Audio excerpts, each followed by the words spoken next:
പട്ടി ആരോട് പട്ടിനെ വിളിച്ചേ? ചേട്ടായി അല്ല, നായ നക്കിയതാ.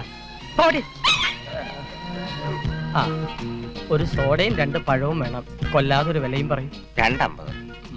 ആ,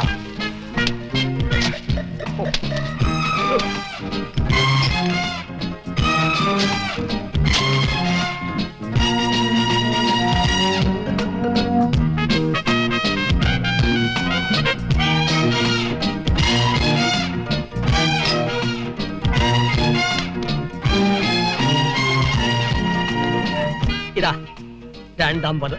ഇതൊന്നല്ലേ ഉള്ളൂ? ആര് പറഞ്ഞു? ഇതൊരു 50, ഇതൊരു 50, 2.50. വരട്ടെ. ബാക്കി ആശ എന്നിട്ട് പോടോ. എന്റെ പൊന്ന് ചേട്ടായി, കൂടുതൽ ചോദ്യങ്ങൾ ചോദിച്ച് എന്നെ വിഷമിപ്പിക്കരുത്. എനിക്ക് ഈ വേഷം മാത്രമേ ഉള്ളൂ, ക്ഷമിക്കണം. ഇനി ഇവിടെ നിന്നാ പ്രശ്നമാവും. ആട്ടോ ബ്രദർ, പ്ലീസ്.